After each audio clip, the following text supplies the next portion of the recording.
بسم اللہ الرحمن الرحیم نحمده ونصلی ونسلم علی رسولہ الکریم اما بعد۔ ایمان کہتے ہیں کسی کی بات کو کسی کے اعتماد پر یقینی طور سے مان لینا، اور شریعت میں ایمان کہتے ہیں اللہ کے رسول کی خبر کو صرف اللہ کے رسول کے اعتماد پر مشاہدہ کیے بغیر یقینی طور سے مان لینا۔ ایمان کی تفصیلات ہیں اللہ جل جلالہ کی ذات و صفات پر ایمان لانا، اللہ کے فرشتوں پر ایمان لانا، اللہ کی کتابوں پر ایمان لانا، اللہ کے رسولوں پر ایمان لانا، آخرت کے دن پر ایمان لانا، اور اس بات پر کہ اچھی بری تقدیر اللہ کی طرف سے ہے، اور موت کے بعد دوبارہ زندہ کر کے اٹھائے جانے پر ایمان لانا۔ گزشتہ کل اب حضرات نے حضرت عیسیٰ علیہ السلام کا آنا اور دجال کا قتل یہ سنا اب حضرات نے۔ اسی زمانے میں یعنی حضرت امام مہدی 7 یا 8 یا 9 سال، یہ تینوں باتیں احادیث میں ہیں، مسلمانوں کے خلیفہ رہ کر 49 سال کی عمر میں انتقال کریں گے۔ حضرت عیسیٰ علیہ السلام آپ کے جنازے کی نماز پڑھا کر دفن فرمائیں گے۔ اس کے بعد چھوٹے بڑے انتظامات حضرت عیسیٰ علیہ السلام کے ہاتھ میں آ جائیں گے۔ دور دور سے لوگ جو دجال کے دھوکے اور فریب سے بچے ہوئے ہوں گے حاضر ہوں گے، آپ ان کو جنت کی خوشخبری دیں گے، پھر لوگ اپنے اپنے وطن کو واپس ہو جائیں گے۔ مسلمانوں کی ایک جماعت آپ کی خدمت میں رہے گی، لوگ امن و چین کی زندگی بسر کر رہے ہوں گے۔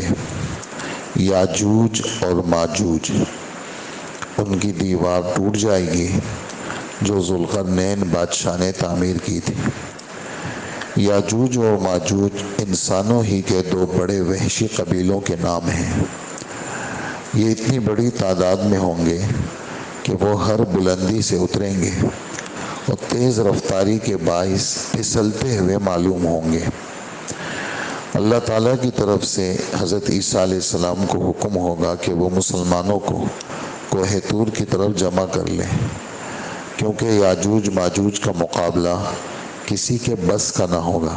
یہ جو باتیں آپ سن رہے ہیں، میں بار بار اس کی تنبیہ کرتا ہوں، یہ سب احادیث کی باتیں ہیں، یعنی یہ کسی کی بتائی ہوئی باتیں نہیں ہیں، یہ حضور صلی اللہ علیہ وسلم کی باتیں ہیں۔ صحیح مسلم ہماری بخاری شریف کے بعد دوسرے نمبر کی کتاب ہے، یہ اس سے لی گئی ہے ساری تفصیلات، یعنی اصل عربی ہے، اس کا یہ ترجمہ ہے۔ اور یاجوج ماجوج کا ذکر 2 جگہ ہے قرآن پاک میں، ایک جگہ 16ویں پارے میں ہے اور ایک جگہ 17ویں پارے میں ہے۔ 16ویں پارے کے شروع کے 3 صفحے پر ہے اور 17ویں پارے کے آدھے کے پاس ہے۔ یاجوج ماجوج باقاعدہ لفظ ہے قرآن پاک میں، آپ پڑھتے ہوں گے۔ اور حضرت نوح علیہ السلام کے 3 بیٹے تھے، سام، حام اور یافس۔ یہ جو یاجوج ماجوج ہیں یہ یافس ابن نوح کی اولاد میں ہوں گے، اور وحشی قبیلے ہیں، اور کسی کے بس کی بات نہیں ہوگی ان کا مقابلہ کرنا، یہ کسی کے بس کی بات نہیں ہوگی، یہ اللہ کے رسول کے الفاظ ہیں کہ کوئی ان سے لڑ نہیں سکے گا۔ زمین میں جہاں جائیں گے وہاں فساد مچائیں گے، جس پانی پر گزریں گے اس کو پی لیں گے۔ بحیرہ طبریہ ایک سمندر ہے، دریا ہے، اس کا سارا پانی پی لیں گے۔ جب ان کی آخری جماعت وہاں گزرے گی تو ایسا معلوم ہوگا کہ یہاں پانی کا کوئی اثر ہی نہیں تھا۔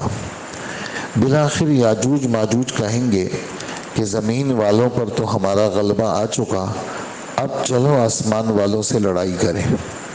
حضرت عیسیٰ علیہ السلام اور ان کے ساتھی اس وقت محصور ہوں گے، غذا کی قلت بہت زیادہ ہوگی، ایک بیل کا سر 100 دینار سے بہتر معلوم ہوگا۔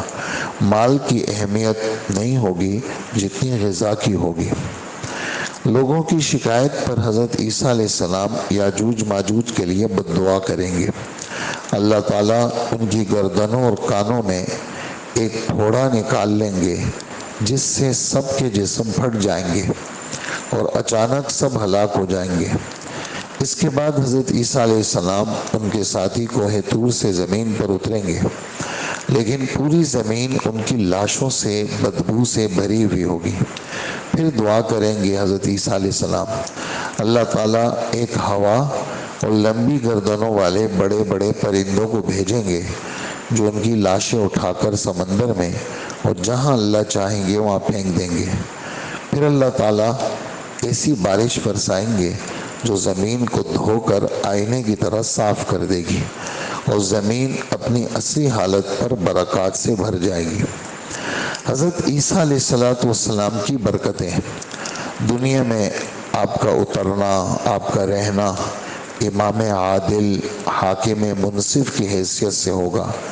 اس امت میں آپ رسول اللہ صلی اللہ علیہ وسلم کے خلیفہ ہوں گے۔ آپ قرآن و حدیث اسلامی شریعت پر خود بھی عمل کریں گے، لوگوں کو بھی اس کی دعوت دیں گے اور نمازوں میں لوگوں کی امامت کریں گے۔ آپ کا نزول اس امت کے آخری دور میں ہوگا۔ نزول کے بعد دنیا میں 40 سال قیام کریں گے۔ اسلام کے دور اول کے بعد یہ امت کا بہترین دور ہوگا۔ آپ کے ساتھیوں کو اللہ دوزخ کی آگ سے محفوظ رکھیں گے۔ جو اپنا دین بچانے کے لیے آپ سے جا ملیں گے وہ اللہ کے نزدیک سب سے زیادہ محبوب ہوں گے۔ اس زمانے میں اسلام کے علاوہ دنیا کے تمام دین اور مذاہب مٹ جائیں گے اور دنیا میں کوئی کافر باقی نہیں رہے گا۔ یہ سب آپ کی باتیں ہیں۔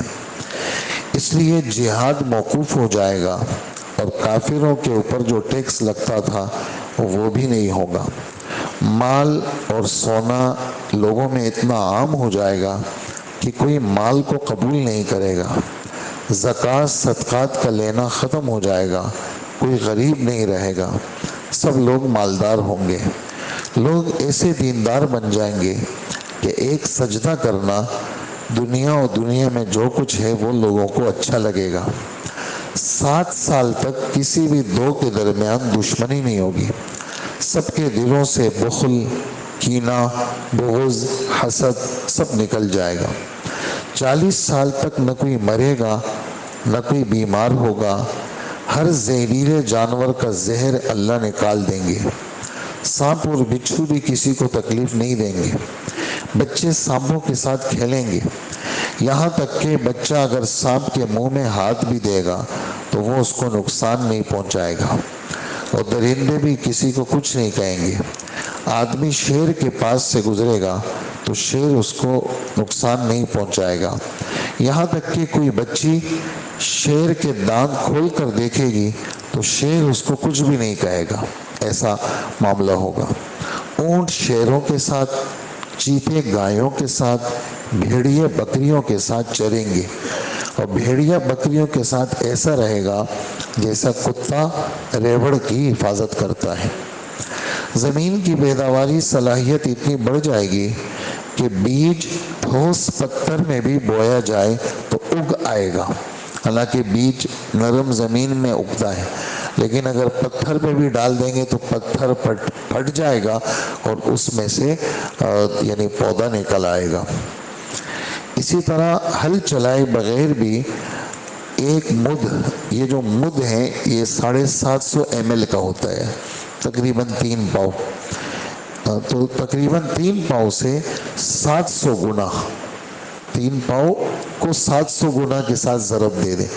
3 پاؤ گندم ڈالیں گے تو اس کے 700 گنا اللہ پاک زمین سے پیدا کریں گے۔ ایک انار اتنا بڑا ہوگا کہ ایک بہت بڑی جماعت کھائے گی، اور اس کے چھلکا اتنا بڑا ہوگا کہ خیمہ بن جائے گا، لوگ اس کے سائے میں بیٹھیں گے۔ اور دودھ میں اتنی برکت ہوگی کہ ایک اونٹنی لوگوں کی ایک بڑی جماعت کو دودھ دے گی، اور ایک گائے پورے قبیلے کو، اور ایک بکری پوری برادری کو کافی ہوگی۔ غرض یہ ہے کہ حضرت عیسیٰ علیہ السلام کے بعد زندگی بڑی خوشگوار ہوگی۔ یہ سب باتیں صحیح مسلم شریف، جو میں نے آپ سے عرض کیا کہ کتابوں کے اپنے اپنے درجے ہیں، احادیث میں سب سے پہلا درجہ بخاری شریف کا ہے اور دوسرا نمبر مسلم شریف کا ہے، اور یہ جو مسلم شریف والے ہیں یہ امام بخاری رحمۃ اللہ علیہ کے شاگرد ہیں، امام بخاری رحمۃ اللہ علیہ استاد ہیں۔ عیسیٰ علیہ السلام دنیا میں نکاح بھی کریں گے، آپ کی اولاد بھی ہوگی، اور نکاح کے بعد دنیا میں آپ کا قیام 19 سال ہوگا اور کل مدت قیام 40 سال ہوگی۔ اس کے بعد حضرت عیسیٰ علیہ السلام کی وفات ہوگی، مسلمان نماز جنازہ پڑھ کر آپ کو دفن کریں گے۔ حضرت عیسیٰ علیہ السلام کو جناب رسول اللہ صلی اللہ علیہ وسلم کے پاس دفن کیا جائے گا۔ آپ کے بعد اگر کسی کے کوئی گھوڑی اگر بچہ دے گی تو قیامت تک اس پر سواری کی نوبت نہیں آئے گی، یعنی قیامت آ جائے گی، یعنی آپ کے بعد قیامت بہت قریب ہو جائے گی۔ اس کو ہمارے نبی نے یوں تشبیہ دی ہے کہ ایک جانور بچہ دے گا، جیسے گھوڑے نے بچہ دیا، ابھی وہ سواری کے قابل نہیں ہوگا کہ قیامت آ جائے گی۔ یہ سرعت کی طرف اشارہ ہے، ضروری نہیں ہے کہ اتنی مدت ہو، بس تھوڑے سے دن ہوں گے کہ قیامت آ جائے گی، لیکن اور بھی کچھ نہ کچھ علامتیں ہوں گی۔ ہم مسلمان ہونے کے ناطے یہ جو علامتیں ہیں یہ بخاری شریف، مسلم شریف، ابو داؤد شریف سب کتابوں میں ہمارے نبی نے بیان کیے ہیں، اور کچھ علامتیں قرآن پاک میں بھی ہے، میں ہلکا ہلکا اشارہ آپ حضرات کو دیتا رہوں گا۔ زمین میں دھس جانے کے 3 واقعات ہوں گے، ایک مشرق میں، ایک مغرب میں، ایک جزیرہ عرب میں۔ کیا مطلب؟ یعنی زمین پھٹے گی، لوگ اندر جائیں گے، یہ واقعات بھی ہوں گے، جس میں تقدیر کا انکار کرنے والے ہلاک ہو جائیں گے۔ میں اس دن تقدیر کا بیان آپ حضرات کو کیا، لیکن میں نے اس کے لیے مشکات شریف پوری جو باب تھا وہ میں نے سارا دیکھا تھا، اس کے اندر ہمارے نبی صلی اللہ علیہ وآلہ وسلم فرماتے ہیں جو لوگ تقدیر کا انکار کرتے ہیں، ایک تو ان کو کبھی سلام مت کرنا، ان کے جنازے میں مت جانا، اور ان کو کسی معاملے میں فیصل نہیں بنانا، اور زمین کے اندر ایسے موقع آئیں گے کہ زمین پھٹے گی، لوگ زمین میں دھسیں گے، کہ اس میں سر فہرست جو لوگ زمین کے اندر دھسیں گے وہ تقدیر کا انکار کرنے والے ہوں گے۔ اور اللہ کے رسول صلی اللہ علیہ وسلم فرماتے ہیں 6 قسم کے لوگوں پہ میں لعنت بھیجتا ہوں، اور میں نبی ہوں اور ہر نبی کی دعا اللہ قبول کرتے ہیں، دعا بھی قبول کرتے ہیں، بد دعا بھی قبول کرتے ہیں، تو میں 6 قسم کے لوگوں پہ لعنت بھیجتا ہوں۔ ان 6 قسم کے لوگوں میں ہمارے نبی فرماتے ہیں وہ لوگ بھی ہیں جو تقدیر کا انکار کرتے ہیں۔ 2 باتیں ہو گئی، کافی روایتیں 2-3 آپ کو سنا دوں۔ حضرت عبداللہ بن عمر رضی اللہ تعالی عنہم کو کسی نے کہا کہ حضرت وہ فلانے آدمی سے ہماری ملاقات ہوئی تھی، آپ کو سلام بھیج رہے تھے، تو حضرت نے کہا کہ میں بالکل وعلیکم السلام نہیں کہوں گا اس کو، میں نے سنا ہے کہ وہ تقدیر کے بارے میں الٹی سیدھی باتیں کرتا ہے۔ ہم کہتے ہیں تقدیر اس کو کہتے ہیں کہ سب کچھ قیامت تک جو ہونے والا ہے وہ ہمارے رب نے سارا لکھا ہوا ہے پہلے سے، کیا کیا ہوگا، اور ہمارا اس پر ایمان ہے۔ اور وہ جو آدمی ہے وہ کہتے ہیں نہیں، سب نیا نیا ہو رہا ہے، اللہ کو پہلے سے کوئی پتہ نہیں ہے۔ تو ایسا آدمی جو تقدیر کا منکر ہے وہ کافر ہے، لہٰذا اگر وہ مجھے سلام بھیجتا ہے تو میں وعلیکم السلام بالکل نہیں کہوں گا اس کو۔ یہ سخت رویہ حضرات صحابہ کرام نے اس لیے اختیار کیا تاکہ کوئی اس قسم کی جسارت نہ کرے کہ آسمانی باتوں کے اندر شک شبہ یا کسی چیز کا انکار کی طرف نوبت آئے۔ خیر، تو زمین میں تقدیر کا انکار کرنے والے دھسے جائیں گے۔ اسی طرح ایک خاص دھواں، گزشتہ کل تو 26واں پارہ تھا، پرسوں ہمارا 25واں پارہ تھا، تو اس میں سورہ دخان میں کچھ باتیں ہم نے عرض کی تھی قیامت کی نشانیوں میں۔ تو قیامت کی نشانیوں میں ایک نشانی دھواں بھی نکلے گا جو لوگوں پر چھا جائے گا، اس سے ایمان والوں کو ہلکا سا زکام محسوس ہوگا، قیامت کی نشانی دھواں، اور دھواں ایمان والوں کو ہلکا سا زکام محسوس ہوگا، مگر کفار کے سر ایسے ہو جائیں گے جیسے انہیں آگ پر بھون دیا گیا ہو، یعنی کافر ان کا معاملہ خراب ہوگا۔ دھواں تو آئے گا سب پہ، لیکن ایمان والے ہلکا سا اس کو محسوس کریں گے، ایمان کی برکت سے ان کو تکلیف زیادہ نہیں ہوگی۔ اسی طرح ایک نشانی یہ بھی ہوگی کہ ایک دن سورج مشرق کے بجائے مغرب سے طلوع ہوگا۔ یہ بھی ایک لمبی حدیث ہے، بالکل تھوڑی سی آپ کو سنا دوں، بلکہ شاید سنی بھی ہوگی آپ نے، کہ حضرت ابو ذر رضی اللہ عنہ اللہ کے رسول کے ساتھ تھے اور مدینہ منورہ میں سورج ڈوب رہا ہے۔ ابو ذر تمہیں پتہ ہے یہ سورج کہاں جا رہا ہے؟ مجھے تو پتہ نہیں ہے۔ فرمایا یہ عرش کے نیچے جا رہا ہے اللہ کو سجدہ کرنے۔ جب یہ اللہ کو سجدہ کرتا ہے تو اللہ سے پوچھتے ہیں کہ اللہ میں طلوع ہو جاؤں، تو اللہ پاک اس کو کہتے ہیں طلوع ہو جاؤ، تو پھر یہ مشرق سے نکلتا ہے۔ ایک دن ایسا آئے گا جب یہ سجدہ کرے گا، اللہ سے پوچھے گا میں طلوع ہو جاؤں، تو اللہ اس کو اجازت نہیں دیں گے، تو پھر یہ مشرق کے بجائے مغرب سے نکل آئے گا۔ اور جس دن یہ سورج مغرب سے نکل آیا اس دن توبے کا دروازہ بند ہو جائے گا۔ جب مشرق مغرب سے لوگ سورج کو دیکھ لیں گے تو کافر سجدے میں گر جائیں گے، وہ کہیں گے ہم کلمہ پڑھتے ہیں، اور گناہگار توبے کی طرف آئیں گے۔ تو ہمارے رب 8ویں پارے سورہ انعام کے آخری رکوع میں یہ بات فرماتے ہیں، تیرے رب کی بعض نشانیاں جس دن آئے گی، اس دن جو کافر ہوگا وہ کلمہ پڑھے گا لیکن اس کا کلمہ اس کو نفع نہیں دے گا، اور گناہگار توبہ کرے گا تو توبہ نفع نہیں دے گا۔ پھر ابو ذر کو اللہ کے رسول نے سورہ یاسین کی آیت سنائی اور فرمایا وَالشَّمْسُ تَجْرِي لِمُسْتَقَرٍّ لَهَا ذَلِكَ تَقْدِيرُ الْعَزِيزِ الْعَلِيمِ۔ سورج جا رہا ہے اپنے جائے قرار کی طرف، سورج جا رہا ہے جائے قرار کی طرف۔ اور بخاری شریف میں یہ حدیث نقل کرنے کے بعد ہمارے نبی فرماتے ہیں مستقر الشمس تحت العرش، یہ جو اس کا جائے قرار ہے وہ عرش کے نیچے ہے، یہ عرش کے نیچے جا کر کے سجدہ کرتا ہے۔ اس میں اور کافی ساری تفصیلات ہیں، بس ہم عوام کو اتنی ہی سمجھ کافی ہے کہ یہ جاتا ہے عرش کے نیچے سجدہ کرتا ہے اور اللہ سے اجازت لیتا ہے، اور اللہ جل جلالہ اس کو اجازت دیتے ہیں، لیکن ایک دن اجازت نہیں ملے گی تو یہ مغرب سے نکلے گا۔ یہ بھی قیامت کی نشانی ہے۔ ایک اور نشانی 20واں پارہ اس کا تیسرا صفحہ، 20واں پارہ یعنی تیسرا صفحہ، یعنی دوسرا رکوع جب ختم ہو تو دوسرے رکوع کی آخری آیت، 20ویں پارے کی دوسرے رکوع کی آخری آیت، ہمارے رب فرماتے ہیں وَإِذَا وَقَعَ الْقَوْلُ عَلَيْهِمْ أَخْرَجْنَا لَهُمْ دَابَّةً مِّنَ الْأَرْضِ۔ جب قیامت کا وقت آ جائے گا ہم زمین سے ایک جانور نکالیں گے، وہ جانور باتیں کرے گا۔ اس کی تفصیلات مظاہر حق مشکات شریف کی شرح میں یوں ہیں، جو حضرت نے یہاں نقل کی ہے وہ آپ ذرا سن لیجئے۔ دوسرے روز لوگوں میں اس بات کا چرچا ہوگا کہ صفا پہاڑی زلزلے سے پھٹ جائے گی۔ یہ والی بات ہوگی کہ بھئی سورج، بھئی آپ لوگوں کو پتہ ہے سورج مغرب سے نکلا، یہ لوگ باتیں کر رہے ہوں گے، تو اچانک یہ والا قصہ بھی ہو جائے گا۔ کون سا والا؟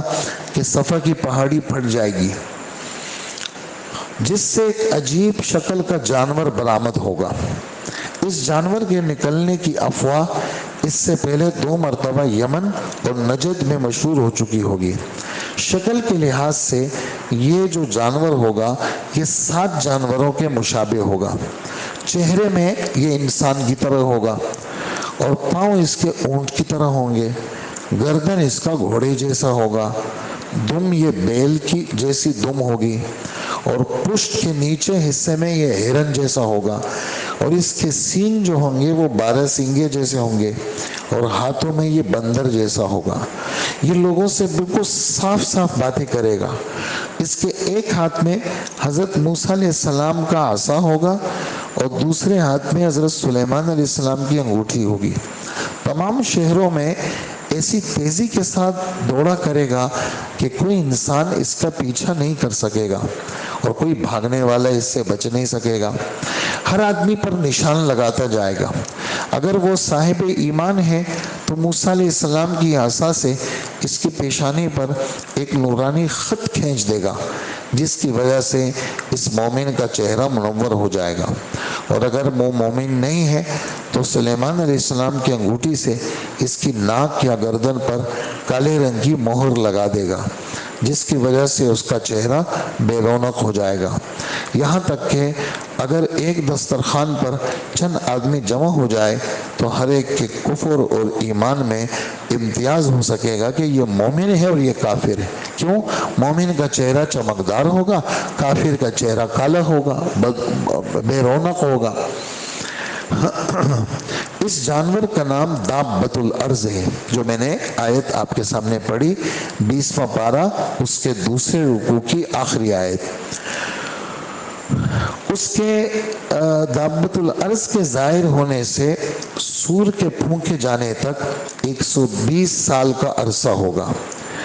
ایک وقت اور بھی آئے گا، ہمارے نبی صلی اللہ علیہ وآلہ وسلم فرماتے ہیں، مشکات شریف میں حدیث ہے کہ یہ جو حبشی لوگ ہیں نا، حبشی لوگ، مشکات میں حدیث ہے، اس کا مفہوم پیش کر رہا ہوں، کہا کہ تمہارے ساتھ اگر یہ حبشی لوگ چھیڑ چھاڑ نہ کریں نا تو تم ان سے چھیڑ چھاڑ مت کرنا، ہاں خامخواہ ان سے لڑائی مت کرنا، ہاں اگر یہ لڑائی کرنے آئے تو پھر ان کو چھوڑنا مت، لیکن خامخواہ ان کے ممالک میں جا کر کے ان سے لڑائی کی پیش قدمی مت کرنا تم۔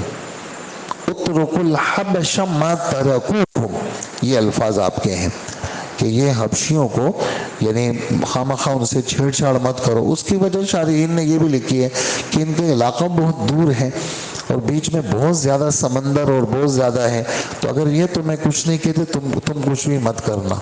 اور پھر آپ نے فرمایا ایک دن یہ بھی آئے گا، یہ منظر گویا میری آنکھوں کے سامنے ہے۔ اللہ اکبر، یعنی ہمارے نبی کی یہ باتیں جب بیان ہوتی ہے تو بدن کے بال کھڑے ہو جاتے ہیں۔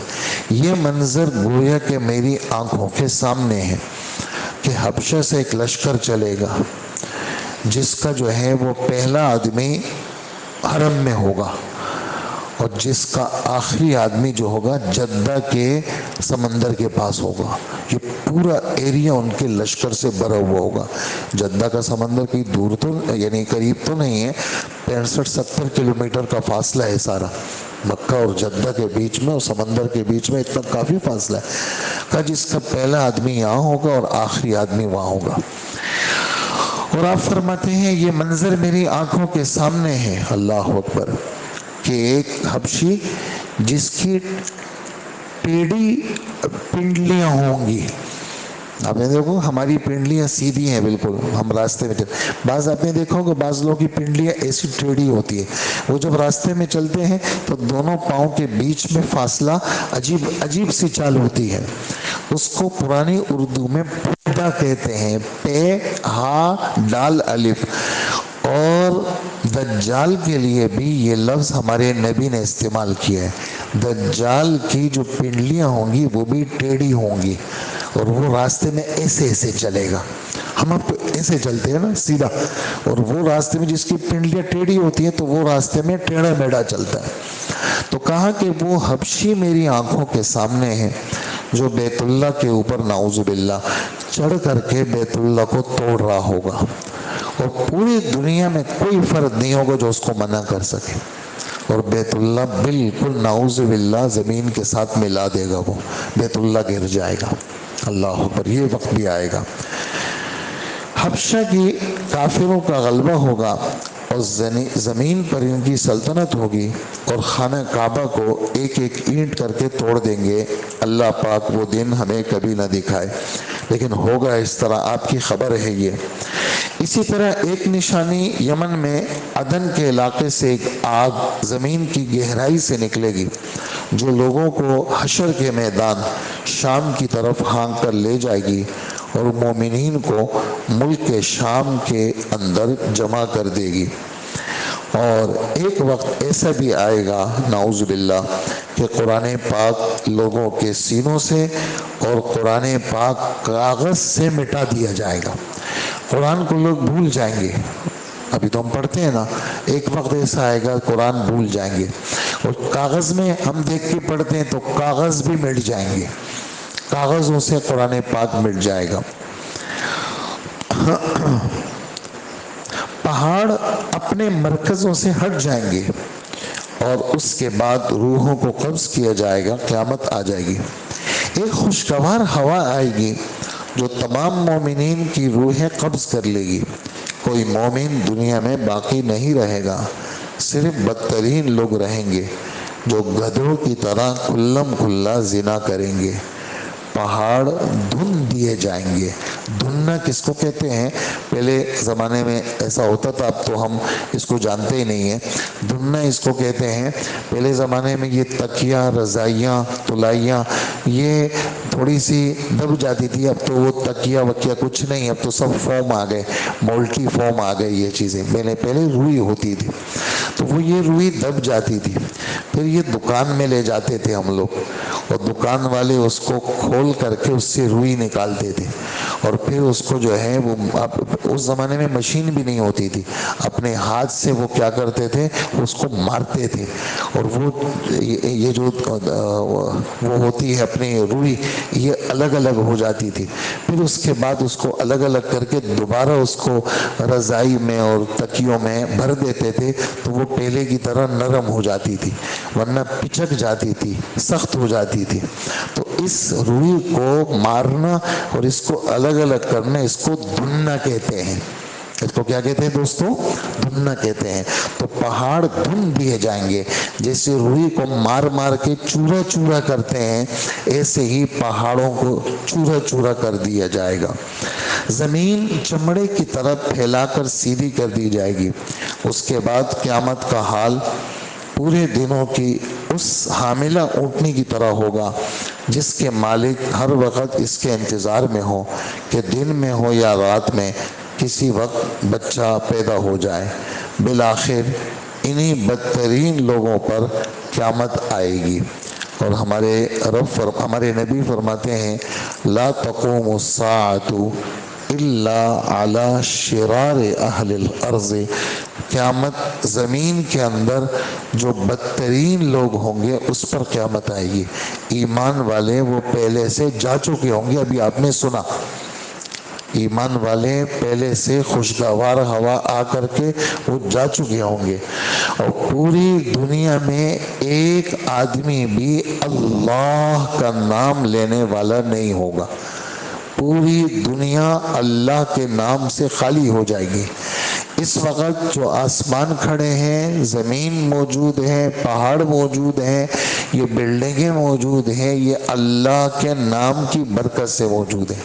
جب اللہ کا نام ختم ہو جائے گا تو پھر سب ختم ہو جائے گا. تو یہ فرما رہے ہیں. اب سور کیسے پھونکی جائے گی, بالکل آخری بات ہے آج کے سبق کی, اس کے بعد دعا کرتے ہیں. جب دنیا میں کوئی اللہ اللہ کہنے والا باقی نہیں رہے گا تو اللہ کے حکم سے سور کو پھونکا جائے گا. سور یہ کیا ہے؟ یہ سینگ ہوتا ہے, آپ نے بیل کا یا گائے کا سینگ دیکھا ہوگا, اسی جیسی ایک چیز ہے, اور اس کو حضرت اسرافیل علیہ السلام منہ میں رکھ کر کے اس کو پھونکیں گے, اس سے ایک آواز نکلے گی. جو آواز شروع میں کم ہوگی, بعد میں یہ تیز ہو جائے گی. ابھی آپ کو میں سناتا ہوں. حضرت اسرافیل علیہ السلام کو جب اللہ حکم دیں گے تو اس کو منہ سے بجائیں گے. لوگ اس وقت عیش و آرام میں ہوں گے, کوئی کسی کام میں ہوگا, کوئی کسی کام میں ہوگا, یہاں تک کہ یعنی جو ہمارے نبی کے الفاظ ہیں کہ ایک کپڑا بیچنے والا کپڑا بیچے گا اور اس کو میٹر رکھ کر کے ناپ رہا ہوگا, اور قیامت آ جائے گی. عورت نے پیڑا بنایا ہوا ہوگا اور اس کو بیلنے پہ رکھ کے وہ پھیلائی ہوگی, ابھی روٹی ڈالی نہیں ہوگی, قیامت آ جائے گی. پلستر کرنے والا پلستر کرے گا, یعنی اس زمانے میں پلستر کو تو نہیں جانتے تھے. ہمارے نبی نے یہ فرمایا کہ مٹی کے ذریعے سے حوض کو لیپ رہا ہوگا. ابھی وہ کر ہی رہا ہوگا کہ قیامت آ جائے گی. تو یہ اچانک آئے گی. جیسے قرآن پاک کے اندر میں اس دن بھی سنا چکا تھا آپ کو کہ لا تأتیکم الا بغتہ، قیامت تمہارے پاس اچانک آئے گی. وَلِلَّهِ غَيْبُ السَّمَاوَاتِ وَالْأَرْضِ 14واں پارہ. وَمَا أَمْرُ السَّاعَةِ إِلَّا كَلَمْحِ الْبَصَرِ أَوْ هُوَ أَقْرَبُ. آسمان اور زمین کی ساری غیب کی خبریں اللہ کو پتہ ہے. اور قیامت کا معاملہ کیسا ہے؟ پلک جھپک ایسی آئے گی. اور بلکہ پلک جھپک بھی دور ہے، یعنی اس میں بھی دیر لگتی ہے، اس سے بھی پہلے آئے گی. پلک جھپک میں بھی دیر لگتی ہے، اس سے بھی پہلے آئے گی قیامت. تو لوگ اس وقت عیش و آرام میں ہوں گے، کوئی کسی کام میں، کوئی کسی کام میں. صبح ہی لوگوں کے کانوں میں ایک باریک آواز آئے گی. لوگ حیران اور پریشان ہوں گے، یہ کیسی آواز ہے؟ آہستہ آہستہ وہ آواز بلند ہوتی جائے گی، یہاں تک کہ کڑکدار ہو جائے گی. اور اس آواز کی شدت سے ہر چیز فنا ہو جائے گی اور لوگوں پر ایک بے ہوشی طاری ہوگی. اس پہ میں آپ کو اللہ کے رسول کی وہ بات سناؤں جو بخاری شریف، مسلم شریف میں ہے کہ جب یہ آواز تیز ہو جائے گی تو جیسے لوگ موجود ہیں تو ہمارے نبی فرماتے ہیں کہ اصغى لیتن ورفع لیتن، یعنی بدن کے اعضاء معطل ہو جائیں گے. اور ہر آدمی جیسے یہ میں اس طرح میری گردن سیدھی ہے تو اللہ کے رسول فرماتے ہیں کچھ گردنیں ایسی ہو جائیں گی اور کچھ گردنیں ایسی ہو جائیں گی. اگر یہ ایسی ہو گئی تو یہاں نیچے ہو گئی، یہاں سے اٹھ گئی. اور اگر یہ ایسی ہے تو یہاں سے نیچے ہو گئی، یہاں سے اٹھ گئی. یعنی دل جب پھٹ جاتا ہے اور روح جب آدمی کی نکل آتی ہے تو پھر کیا ہوتا ہے؟ پھر یا یوں لڑک جاتی ہے گردن یا یوں لڑک جاتی ہے. یہ اللہ کے رسول نے فرمایا کہ اصغى لیتن ورفع لیتن. ہر چیز فنا ہو جائے گی، لوگوں پر ایک بے ہوشی طاری ہو جائے گی. پھر آہستہ آہستہ آواز اور زیادہ ہوگی جس کی وجہ سے باہر کے وحشی جانور شہروں میں آ جائیں گے اور شہروں کے لوگ گھبراہٹ میں جنگل میں نکل جائیں گے. پھر آواز اور زیادہ سخت ہوگی تو آسمان کے تارے، چاند اور سورج یہ ٹوٹ کر گر پڑیں گے. اذا الشمس كورت واذا النجوم انكدرت واذا الجبال سيرت، قرآن میں ہے. فاذا برق البصر وخسف القمر وجمع الشمس والقمر. یہ مختلف جگہوں پہ قرآن پاک نے اس کو بیان کیا ہے. یہ اس سور کے بعد یہ سارا کام ہوگا. سورج، چاند، ستارے، حالانکہ کتنا بڑا سورج ہے، کتنے بڑے ستارے ہیں اور کتنا بڑا آسمان ہے، لیکن اس کے سامنے، سور کے سامنے یہ سب ختم ہو جائے گا. آسمان پھٹ کر ٹکڑے ٹکڑے ہو جائے گا اور زمین بھی ختم ہو جائے گی. ابلیس اور فرشتے بھی مر جائیں گے.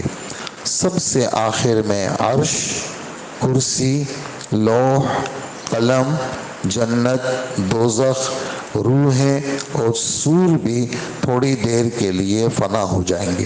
کائنات کی ہر چیز ختم ہو جائے گی، سوائے اللہ کے کوئی نہیں رہے گا.